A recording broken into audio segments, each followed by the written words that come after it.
El otro día lo que estábamos viendo es, dentro de los géneros periodísticos, estábamos viendo el género informativo más importante, que es el género de la noticia. En realidad, cuando hablamos de géneros periodísticos, ya sabéis que hablamos de tres grandes tipos. Hablamos por una parte de los géneros informativos. En los géneros informativos no hay punto de vista, no hay opinión, sino que simplemente, en teoría, se ofrece la información de forma completamente objetiva. Tendríamos la noticia y el reportaje. De la noticia hablamos el otro día, ahora haremos un repaso, y hablaremos también muy brevemente del reportaje. Después dedicaremos el resto de la clase a hablar de los géneros periodísticos que nos quedan, que serían los de opinión y los mixtos. En los de opinión nos encontramos, apagad los móviles por favor, o en silencio. En los de opinión lo que nos encontramos es todo lo contrario que nos encontramos en los géneros informativos.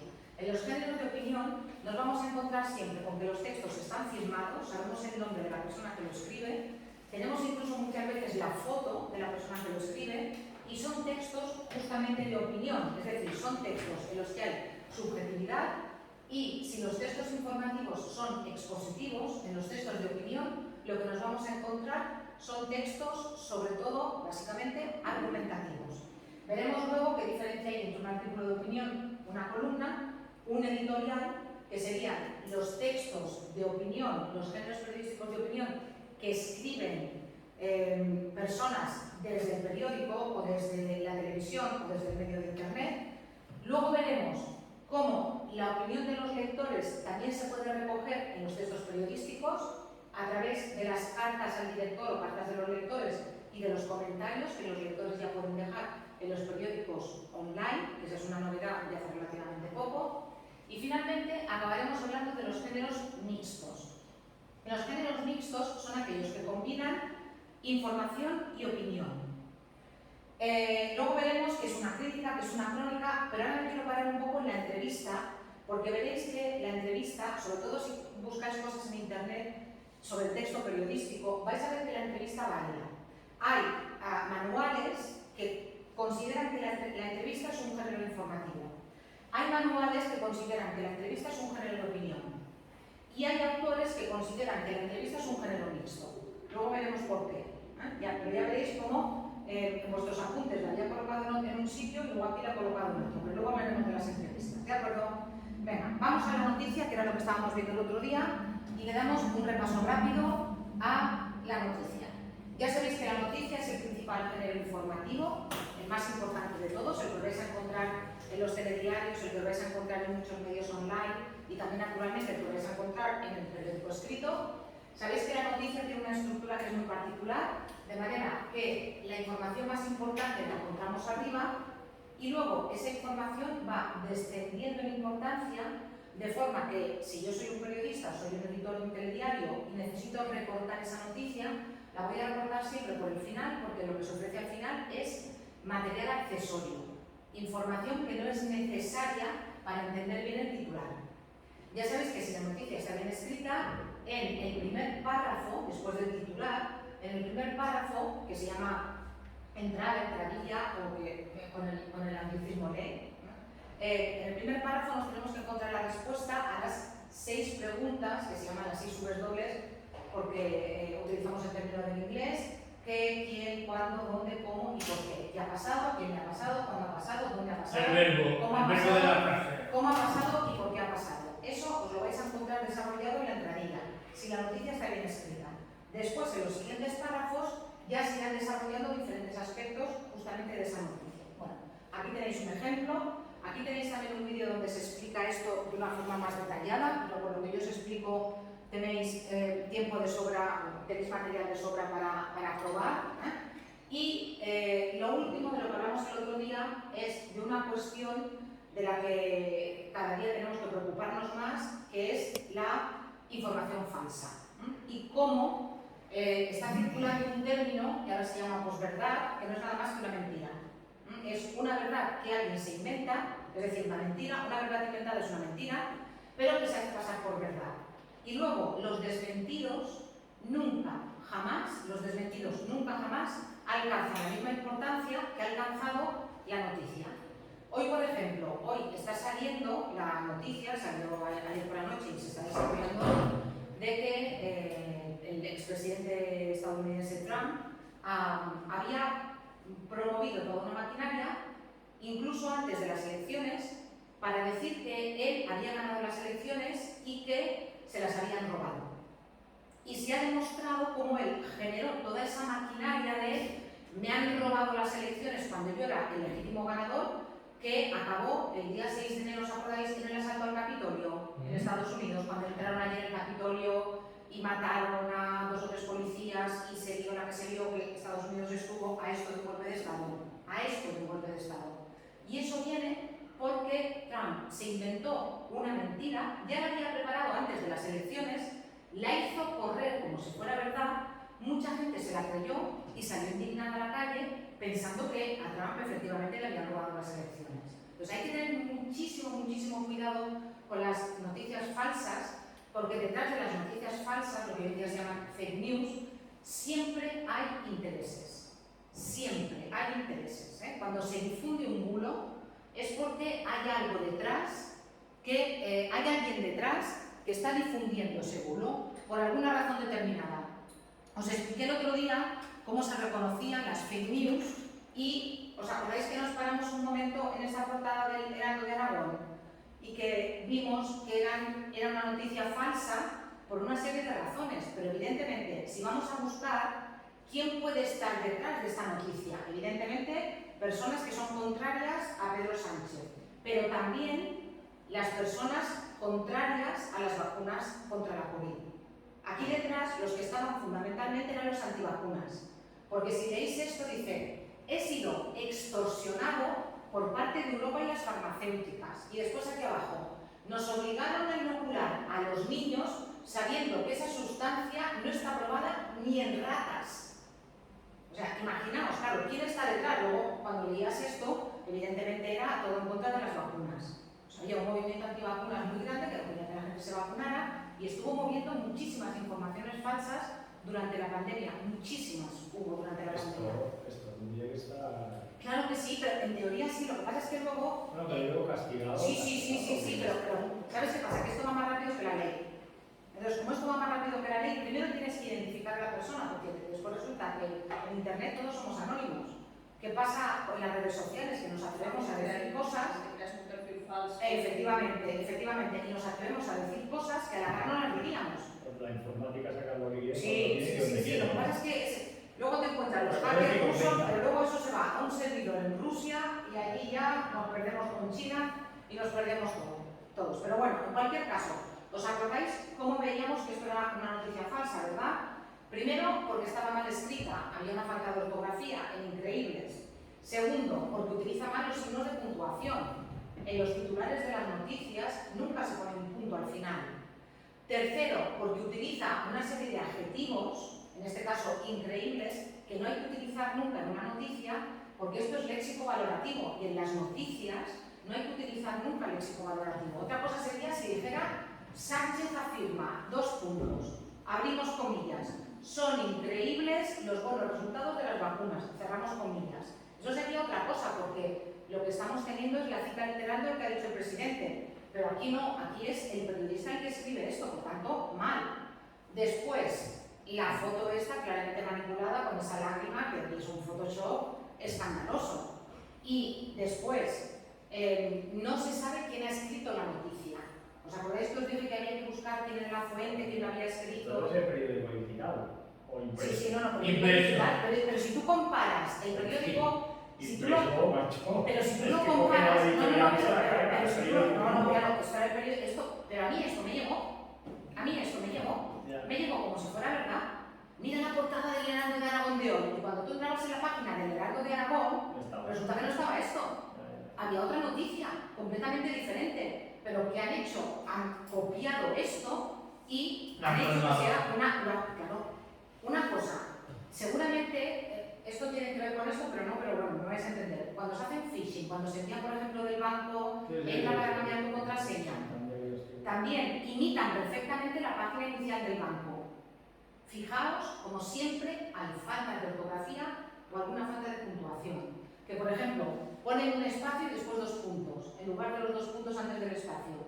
Fijaos, Vamos, a mí todavía no me ha llegado ningún mensaje de estos bulo, ni ningún mensaje de estos de phishing que se haga pasar por el banco que esté perfectamente escrito. Normalmente, a mí perfectamente escrito nunca. Entonces, fijaos en estas cosas y repito, pensar en a quién le interesa que eso se promueva.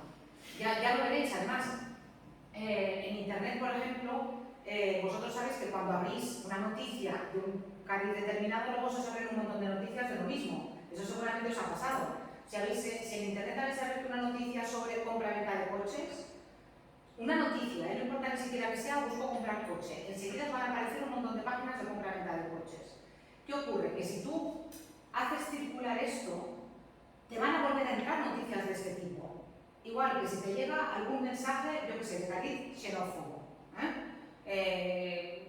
yo que sé, de cualquier cosa, de que se han robado, de que se han violado, de que se han matado, de que no sé qué. Como abras aquello y lo pases a alguien, te van a llegar un montón de mensajes de la misma cuerda y al final te lo vas a acabar creyendo, aunque sean mentiras, porque al final cuando nos repiten una mentira 1000 veces acaba siendo verdad. Entonces hay que tener cuidado, porque luego los desmentidos, el periódico, luego el desmentido es así.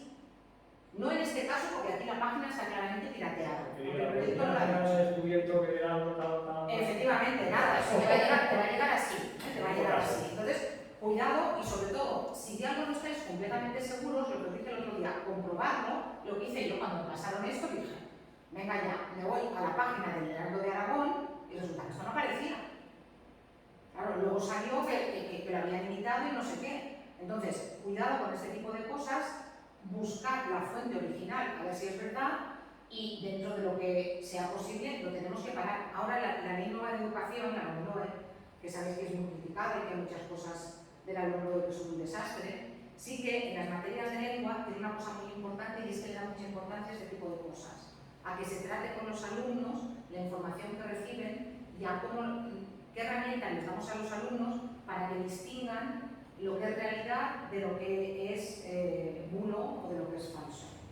Ya os digo, hay que tener mucho cuidado porque detrás de todo esto hay gente con algún tipo de interés turbio.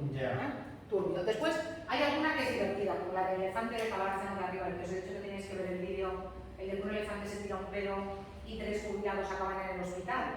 Eso se lo comió el periódico El País. El periódico El País lo publicó, era mentira. Entonces, claro, la otra era, esos son los otros bulos, es decir, hay bulos de vamos a reírnos un rato, es una broma, pero estos bulos, en fin, hay que tener mucho cuidado de lo que dicen al final. Si esto fuera por juzgado, si esta gente la pillara y de... Bueno, lo había contado.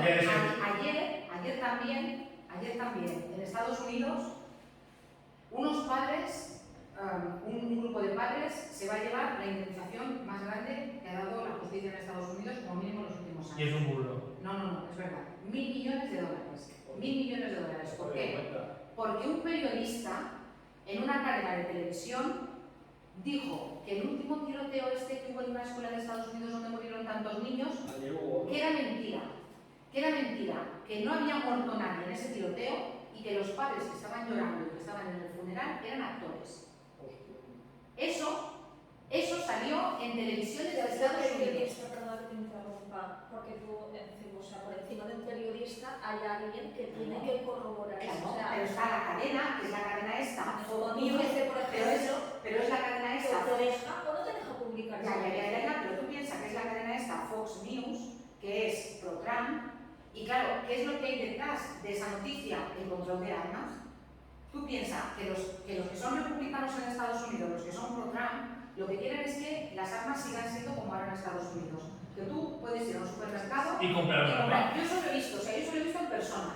En persona lo he visto. Entrar en un supermercado y que estén las metralletas allí y te puedes llevar la metralleta puesta. Enseñando el carnet de conducir. O sea, entonces... ¿Tardan una semana en hacerte la licencia de armas? No, es que ni licencia de armas. Hay estados donde con el carnet de conducir ni licencia de armas. En 17 estados de Estados Unidos. Entonces... que saques esa noticia. ¿Quién está por encima de ti? Pues una cadena a la que le interesa. Porque eso... Porque 9 billones, hombre. Porque esa cadena está atrayendo a su público, está fidelizando a su público. Es verdad, y además, como era una escuela que estaba cerca del sur de Estados Unidos, había muchos padres que eran de origen hispano, Entonces es como muy fácil lanzar ese bulo. Pero lo que no contaba este periodista y con lo que no contaba la cadena es que ocho familias se asociaron, buscaron a un buen abogado y dijeron, vamos hasta el final. O sea, no se puede ir de rositas. Este señor nos ha matado al hijo. Es que mi hijo se ha salido por la mañana para ir al cole con su maletita y su merienda, ha entrado un loco en la escuela, le ha pegado un tiro, lo ha matado, un tiro, más de un tiro, porque había niños que los tuvieron que reconocer por el ADN. O sea, no fue un tiro, no fue un tiro. Y resulta que este señor dice que yo soy un actor y que me lo estoy inventando. Eso nada. Pero este bulo corrió. Es la cadena que indemniza a estas familias. Bueno, ahora resulta que la cadena se ha lavado las manos, ha dicho que es el periodista y el periodista que ha hecho todo lo que tenía el periodista a su nombre, lo ha puesto a nombre de otros y se ha declarado insolvente. Y ha dicho que no tiene nada para pagar. Entonces ahora tendrán que poner otra demanda contra la cadena, me imagino, para que les indemnice. Pero bueno, al final no sé qué se llevarán, si se llevarán algo. Pero es la victoria moral. Es la victoria moral de tú no puedes mentir de esta manera, tú no puedes hacer correr ese bulo. Pero estoy segura que si le preguntáis a más de un votante de Trump, después de que ha pasado lo que ha pasado, estoy segura de que más de un votante de Trump os dirá que es verdad lo que dijo el periodista. Estoy segura. Yo voy a contar un caso que ha pasado en España, ya independientemente del partido político. No voy a hablar del partido político. Quiero decir, no voy a decir si estoy a favor o en contra del partido político, pero sabéis que Pablo Iglesias y su mujer, bueno, salió salió una chica con uno de sus bebés en brazos. Pues empezó a circular que esa era la niñera de los niños de Pablo Iglesias y que era un cargo público, porque es verdad que es una persona que trabaja en un cargo público, que en lugar de pagarle por hacer su trabajo del cargo público, le estábamos pagando por ser la niñera de los niños de ellos dos. Esa noticia salió en todos los medios de comunicación de centro-derecha, en todos. Salió hasta en Antena 3. Bueno, ¿ellos qué hicieron? Fueron a juicio y lo ganaron. O sea, era una chica, amiga suya, a la que le dieron un momento el bebé y ella estaba con el bebé, que majo, los periodistas le hicieron la foto y resulta que entre todos le estamos pagando el sueldo a la niñera de Pablo Iglesias y Irene Montero. Bueno, han ganado todos los juicios, porque han puesto 3 o 4 juicios. Han ganado todos los juicios. ¿Dónde habéis visto la noticia de que han ganado los juicios? Así de pequeña, en los periódicos en los que era portada, ha aparecido en una página del medio, en la página, ¿os acordáis? En la página de izquierda, así de pequeñita y que no se vea. Claro, pero es que el otro día, hablando yo con una persona que es, en fin, muy de derechas, todavía me decía que le estábamos pagando la niñera a Irene Montero y a Pablo Iglesias. Y yo decía, pero por Dios, Y yo le enseñaba la sentencia, yo le enseñaba la noticia, digo, pero mira, bueno, eso será según qué medio. Digo, no, es la sala del juzgado de Madrid, de no sé qué. Mira, pues aún así, y es una persona con carrera, educada, culta, que no dices, bueno, es un ignorante, que no. Y da igual, porque una vez se ha instaurado la posverdad, es decir, la mentira enorme, no importa la verdad, porque ya tienes una historia que además fideliza a tus posibles lectores y a tus clientes. Porque al final, ¿qué haces? Si tú eres de una tendencia política, tú lees las noticias o escuchas las emisoras o ves las televisiones de una determinada tendencia política, no de la otra. Y lo que hacen esas emisoras o esos periódicos es fidelizar a sus lectores. Entonces, ya os he dicho, os he puesto este ejemplo, pero os podría poner cientos de ejemplos. Y en Estados Unidos, bueno. Es que Trump ya ganó las elecciones con mentiras. Ya ganó las elecciones con bulos, pero las ganó él, Con bulos, pero las ganó. Bueno, las ganó. Tuvo más votos que Hillary Clinton. Lo que pasa es que él ganó los estados necesarios para ser presidente. Pero ya las ganó con mentiras. Y ha pretendido tumbar a un presidente democráticamente elegido otra vez con mentiras. Y ya está. O sea, y funcionamos en el mundo así y hay que tener cuidado. Simplemente hay que tener cuidado, ¿vale? Y hay que ponerlo todo en cuarentena. Hay que ponerlo todo en cuarentena y hay que dudar de todo, También de los que son de nuestra cuerda política y también de aquellos que nos dicen cosas con las que estamos de acuerdo, Bueno, ¿Qué diferencia hay entre una noticia y un reportaje? Extensión. Simplemente extensión. La noticia es un género informativo breve y el reportaje es un género informativo que puede tener muchas páginas. De hecho, hay periódicos que hacen reportajes de investigación que son tan largos que los tienen que publicar en diferentes días o en diferentes semanas. Hace un par de años, un par mallorquín ganó el Oscar de Hollywood una película americana que hablaba de cómo se destaparon los abusos sexuales de la Iglesia Católica en Boston y cómo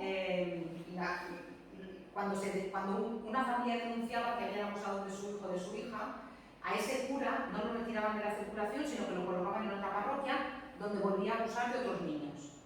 Y eso lo sabía el obispado de Boston. Entonces hubo unos periodistas de un periódico de Boston que hicieron una investigación exhaustiva, inmensa, y los resultados de esa investigación los fueron publicando. La película se llama Spotlight, que justamente es que algo salga a la luz, que algo sea público. Y lo fueron publicando durante semanas en el periódico, porque aquello era un reportaje. Una noticia, ¿verdad? No, un reportaje no. Entonces, la diferencia entre la noticia y el reportaje es que el reportaje es más amplio que la noticia. Necesitas más espacio y también se incluyen más datos que normalmente no se pueden incluir en la noticia. Imaginaos, por ejemplo, que la noticia fuera, yo qué sé, el CEPAS a Pobla se cambia de ubicación. Eso sería la noticia. Y probablemente el CEPAS a Pobla tal. Que tuviera el parque. Pero imaginaos que en lugar de eso, aprovechando lo de CEPAS a Pobla, se hace un reportaje sobre todos los CEPAS de Mallorca. ¿Dónde están? ¿Qué tipo de accesibilidad tienen? ¿Cuántos alumnos tienen? ¿Qué estudios dan? ¿A cuántos alumnos se han aprendido desde que están abiertos? Que después además se hicieran entrevistas a diferentes directivos, profesores y alumnos de CEPAS. Eso sería un reportaje. Ya no sería una noticia, sino que sería un reportaje. Y un gran reportaje. ¿Veis la diferencia, verdad? Sí. Venga, va. Géneros de opinión. Fijaos que la entrevista os la he puesto aquí, pero en realidad la entrevista os la podría poner aquí, os la podría poner como género informativo y os la podría poner como género mixto. ¿Por qué? A ver, en teoría, ¿qué es una entrevista? Una entrevista es un diálogo entre un periodista y un entrevistado. Esa es la definición de la entrevista. El periodista pregunta y el entrevistado responde. ¿Qué ocurre? Que si de verdad es objetiva, si de verdad yo pregunto sin que el entrevistado me caiga bien o mal y pregunto con una objetividad total, tendríamos una entrevista informativa. Pero eso no se da. Ya os digo yo que las entrevistas objetivas son prácticamente imposibles. ¿Por qué? Pues porque al final, si te gusta el entrevistado, le preguntas unas cosas y le tratas de una manera que si no no te varía gusta, efectivamente. Ejemplo, yo no lo veo nunca porque a esa hora veo otros programas, estoy trabajando aquí, porque además a mí no me gusta, yo no veo nunca los vídeos, no lo veo nunca. Pero yo sé muy bien, como vea 3 minutos, yo sé muy bien ¿Quién le cae bien? quién le cae bien y quién le cae mal. Sí que es cierto. Lo sé enseguida, pero digo Pablo Motos, pero digo Bertín Osborne. Cuando Bertín Osborne hacía entrevistas, eso de mi casa o la tuya o algo por el estilo, que tampoco lo veía nunca porque era en Telecinco, yo Telecinco la tengo ahí capado en el Telecinco, pero bueno, cuando Bertín Osborne hacía entrevistas, lo mismo. Primero ya elegía solamente los entrevistados que le caían bien, pero luego encima se veía que le caía muy bien y que le caía mal. Pero eso pasa, por ejemplo, cuando, yo qué sé, Ferreras, el de La Sexta, para poner otro ejemplo, lo mismo, cuando el entrevistado es de su cuerda política, entrevista de una manera y cuando no de otra. Entonces, ya porque somos humanos... Está en España. Porque, no, pero prácticamente todos los sitios. Claro, por eso las entrevistas, fijaos por ejemplo, bueno, aquí si veis esta entrevista que es muy divertida, vais a ver como, claro, los de la Resistencia lo adoran a él y se nota en la entrevista. Pero fijaos, por ejemplo, en este titular de esta entrevista que viene aquí.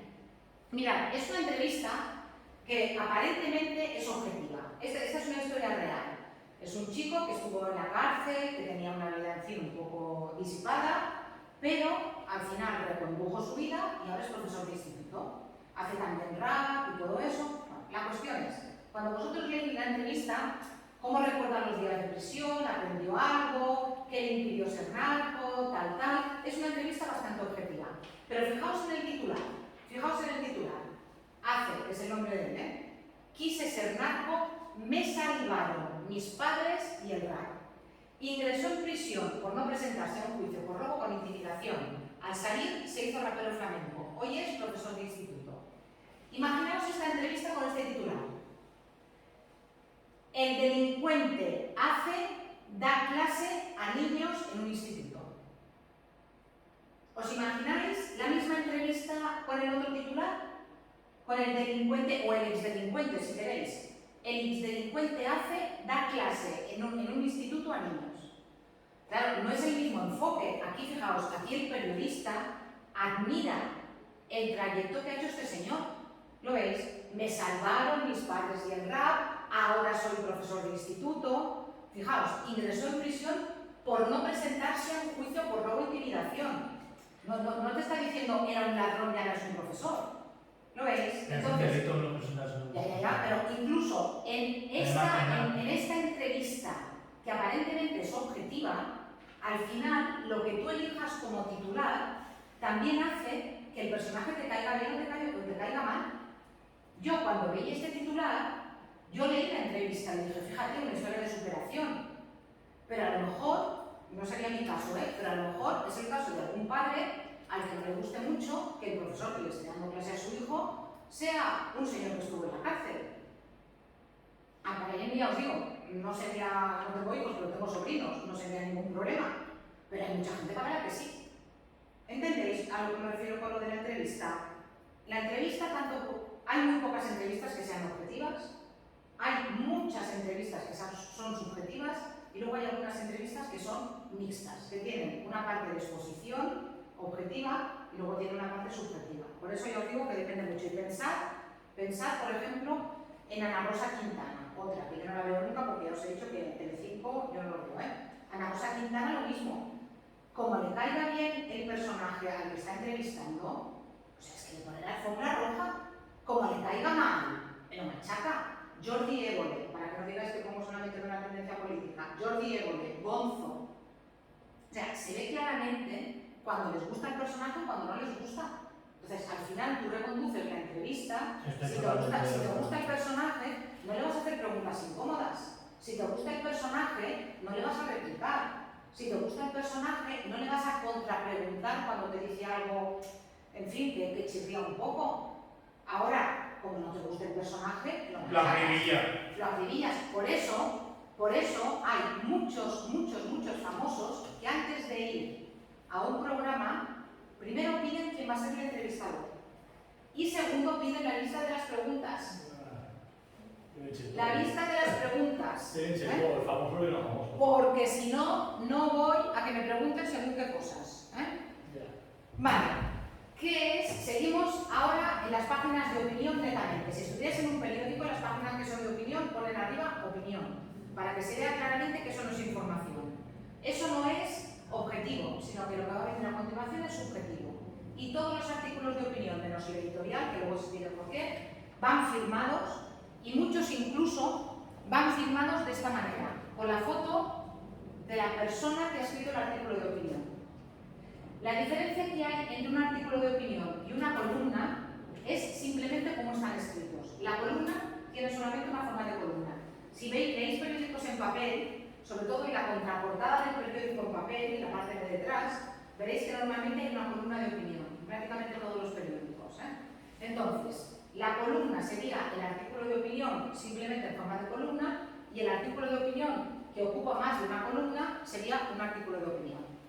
¿Qué es un artículo de opinión o una columna de opinión? Mirad, es un texto periodístico argumentativo, por tanto aquí sí que os vais a encontrar una tesis, unos argumentos, primero una introducción, una conclusión, es decir, la estructura típica de los textos argumentativos que visteis en tercero.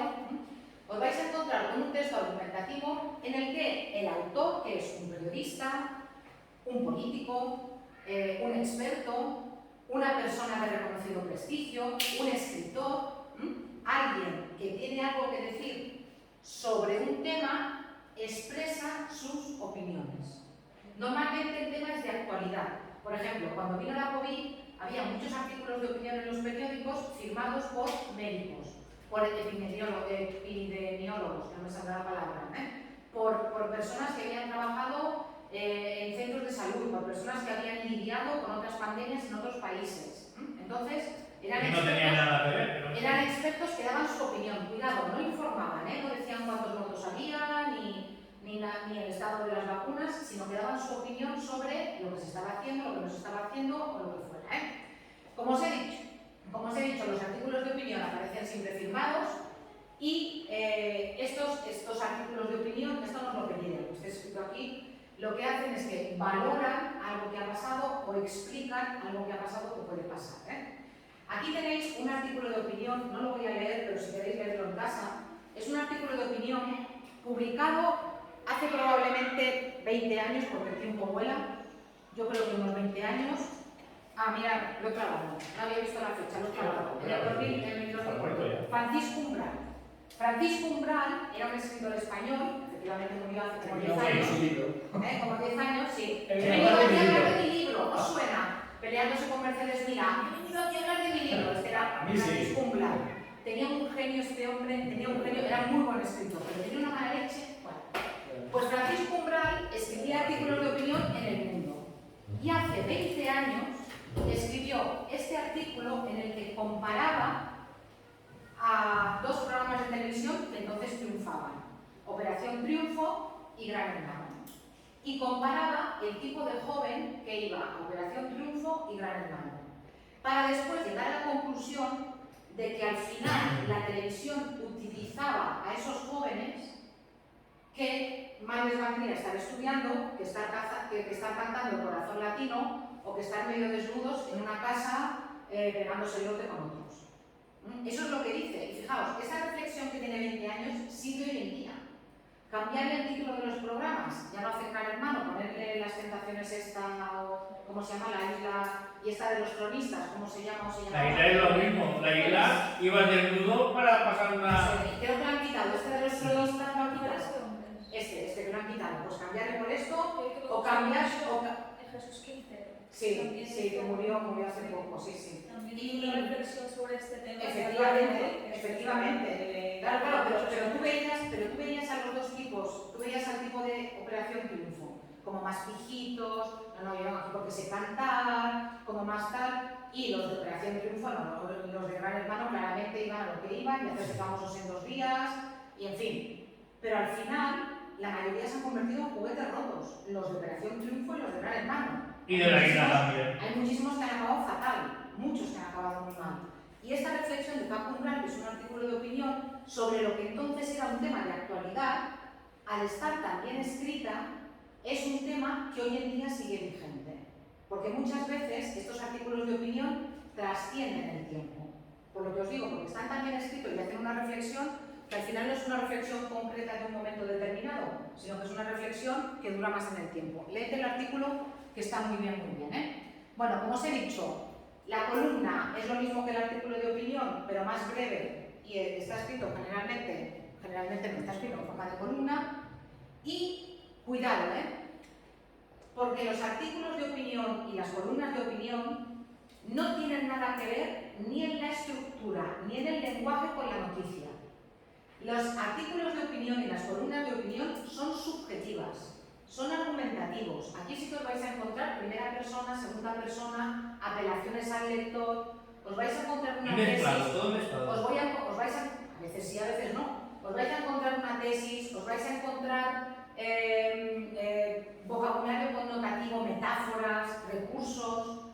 Y muchas veces esos artículos de opinión están tan bien escritos que son ensayos. Recordad lo que era el ensayo de tercero, que lo visteis en tercero. ¿De acuerdo? Venga, artículos de opinión y columnas de opinión, ¿sí? No vais a tener que escribir ningún artículo de opinión ni ninguna columna de opinión, ya os digo que no. Vais a tener que escribir otra cosa, no os preocupéis que otra cosa vais a tener que escribir. Sí, ya te veo. ¿Qué es un editorial de un periódico? Cuidado, no es lo mismo la editorial que el editorial, La editorial es la empresa que vende libros. Planeta, Penguin, Random House, Anaya, eso es la editorial. ¿Qué es el editorial de un periódico? El editorial de un periódico es el artículo de opinión que viene en las páginas de opinión, normalmente al principio de las páginas de opinión del periódico, que va sin firmar porque se supone que es la opinión de todo el periódico. Se supone que ese artículo recoge el punto de vista del periódico sobre una cuestión determinada. Si en ese artículo de opinión, que va sin firmar porque es la opinión de todo el periódico, hubiera algo susceptible de ser un delito, hubiera algo que no fuera verdad y se pusiera una demanda contra el periódico, el responsable del editorial del periódico es el director, el director del periódico. Porque se supone que los editoriales los escribe el director del periódico, no es así. Los escriben los diferentes periodistas expertos. Imaginaos, por ejemplo, que hoy publica El País un editorial sobre la subida de la inflación. Ese editorial lo escribiría el jefe de Economía. Si el editorial fuera sobre el batacazo del Barça en la Champions League, eso lo escribiría el jefe de Deportes. Pero se supone que el director lo supervisa y, sobre todo, se supone que el director dice: estoy de acuerdo con esto, esta es la línea del periódico, y si hay algo que va en contra de la ley, van a ir a buscar al director del periódico. ¿Sí? Bueno, aquí tenéis si clicáis aquí, vais a ver diferentes editoriales del periódico catalán que se llama justamente El Periódico, y aquí tenéis un ejemplo reciente de un editorial del País sobre los ninis, sobre los que ni estudian ni trabajan. Y veréis que no está firmado, a diferencia del de Paco Umbral y de la columna que hemos visto antes, no está firmado. Simplemente aparece El País y aparece la fecha en la que se publicó. ¿Vale? Ahora sí, lo que vais a tener que escribir vosotros. Mirad, hasta ahora hemos hecho que la información y la opinión que nos venga en los medios de comunicación sea unidireccional. Hay unos periodistas, hay unos expertos que escriben o que dicen en los telediarios y nos llega a nosotros como lectores o como espectadores. Pero los lectores también podemos intervenir en los medios de comunicación de dos maneras. Una manera que la tradicional, que es la de toda la vida, y otra manera que es más moderna. ¿Cuál es la tradicional? A través de una sección que en algunos periódicos se llama Cartas al director y que en otros periódicos se llama Cartas de los lectores. Es lo mismo, Es lo mismo cartas al director que cartas de los lectores. Cuando es cartas al director, nadie espera que esa carta se la quede el director y ya está, sino que se espera que esa carta el director del periódico la publique en el periódico físico o en el periódico online. ¿Por qué le lleva a la gente a escribir cartas al periódico? Bueno, pues normalmente la actualidad. La actualidad. No siempre es una queja, a veces es una sugerencia, pero a veces es dar las gracias por algo, a veces es hacer notar algo que a lo mejor está pasando un poco inadvertido en el mundo actual, aunque en general sí que es verdad que las cartas al director tienen que ver con algo que haya pasado recientemente. Las cartas al director o cartas de los lectores tienen estas características que tenéis aquí. Son textos, atención, están en las páginas de opinión, también son textos argumentativos, son textos en los que yo expreso mi opinión, mi punto de vista. Son cartas breves, suelen tratar temas de actualidad, aunque no siempre. A mí me dan ganas de escribir una carta al director de cualquier periódico hoy en día de cada vez que voy al supermercado como han subido los precios, porque es como, no me creo yo que por la guerra de Ucrania me suban los calabacines que vienen de Bulla, Sí, ya, bueno, pero si la escribo él, no, la va a recibir él. Bueno, él no, su jefe de prensa o de quien sea. Si la envío al periódico, lo va a leer más gente. ¿Vale? Entonces, Depende de qué periódico. temas, sí. Bueno, pero ¿os acordáis de lo que os expliqué de la repercusión de aquella carta al director que había sacado la palabra mileurista? ¿Os acordáis cuando hablamos de los periódicos, de que los periódicos crean neologismos, palabras nuevas? Pues imaginaos si fue importante que una chica que escribió esa carta poniéndole de título "Soy mileurista" ha conseguido que esa palabra esté incluida en el diccionario de la RAE. O sea que y son muy útiles. Tienes más repercusión de la que os pensáis, Es preferible que alguna algo que se haya publicado antes. Suelen emplear un tono cortés y mesurado. Claro, si tú insultas a alguien o utilizas un vocabulario demasiado duro, demasiado agresivo, no te van a publicar. En general son textos claros y sencillos, pero correctos.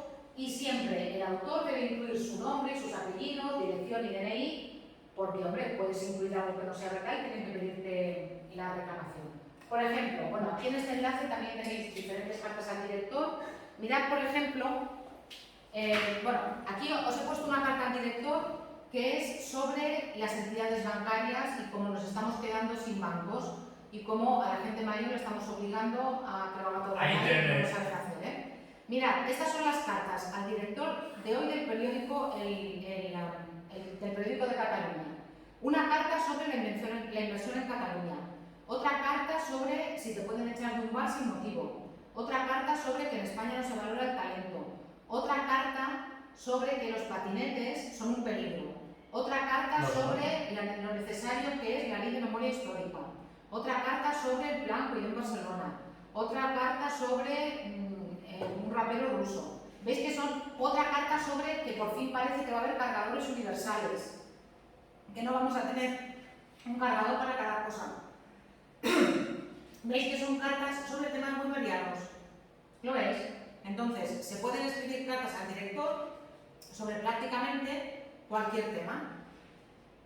¿Queda claro esto? No me digas que hay que escribir. Sí, te lo digo, ¿Lo has visto venir? Sí, Muy bien. todavía estoy Muy bien, lo has visto venir. Con la Estoy muy mañana. contenta, gracias. Lo Todavía has visto venir, Estoy muy contenta, muy contenta. Venga, va. Sí, Además, esta es la forma tradicional de comunicarse con el periódico. Pero hoy en día, no sé si habéis consultado algún periódico online, pero hay muchos periódicos online en los que es posible dejar un comentario.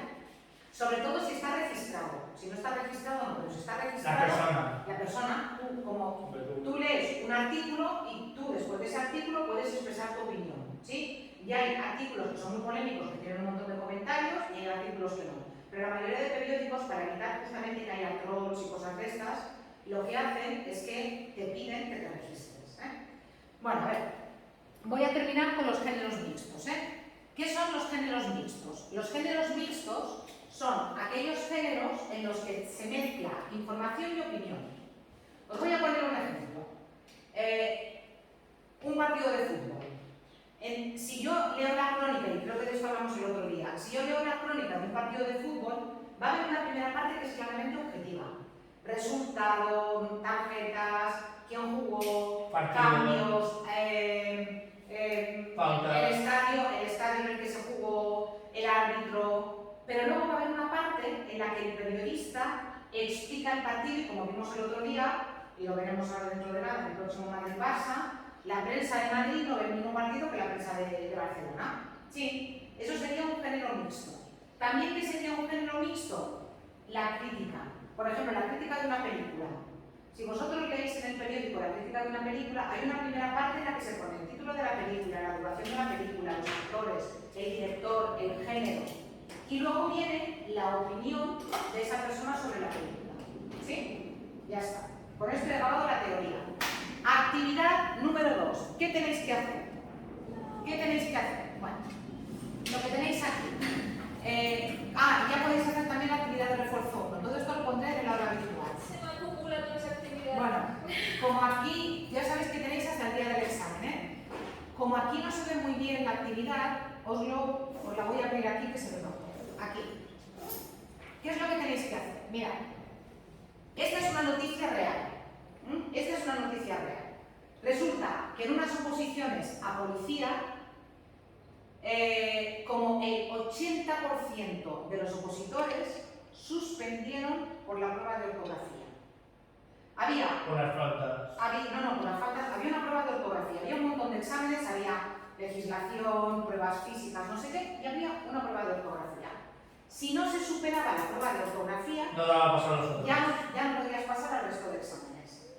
Y la verdad es que cuando escuchas la noticia había alguna palabra bien complicada, ¿eh? Entonces, imaginaos, naturalmente, imaginaos que os habéis estado preparando 2 años unas oposiciones a policía, que hacéis las pruebas físicas, que os estudiáis la Constitución, que os estudiáis todo el temario. Pero la Constitución tiene su dicho así de Pero que Constitución, estudiáis todo y resulta que por una prueba de ortografía te tiran abajo. no podéis seguir con las pruebas. La psicológica también es Bueno, Y psicotécnica. pero a esa ya no llegaron, porque ya no suspendió la prueba de ortografía. Entonces, Tenéis que hacer dos cosas. La primera cosa, imaginaos que sois uno de los policías que ha suspendido, policías no, aspirante a policía, que ha suspendido por la ortografía. Estáis indignados, naturalmente, Sí. y queréis hacer pública vuestra indignación.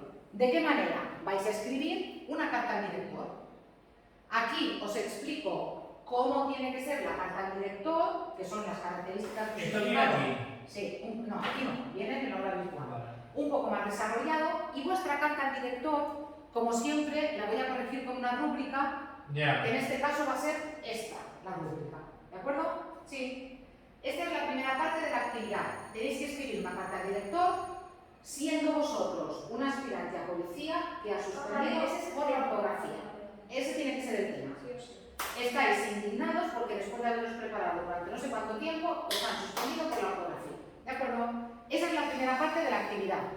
¿Cuál es la segunda parte de la actividad? Porque hay una segunda parte, que es la más interesante. No es la más interesante, pero hay una segunda parte. Es lo siguiente. Ahora imaginaos que sois un lector del periódico que ha leído la carta del aspirante a policía diciendo que está indignado porque ha suspendido por la ortografía y vosotros no estáis de acuerdo con él. Y pensáis que muy bien suspendido por la ortografía. Sí. Entonces, escribís un comentario, no una carta al director, sino como si fuera la carta y luego abajo el comentario, un comentario de unas 100 palabras, quitándole la razón al que ha escrito la carta arriba. Vale, Los dos puntos de vista. Por una parte sois el policía que ha suspendido y que está indignado porque ha suspendido por la ortografía, y por otra parte, contraargumentación. Y por otra parte sois el que ha leído la carta del policía y no está de acuerdo con el policía. ¿Cómo que no? Pues está muy bien suspendido. Si no eres capaz de escribir sin faltas, no puedes hacer un buen informe y por tanto no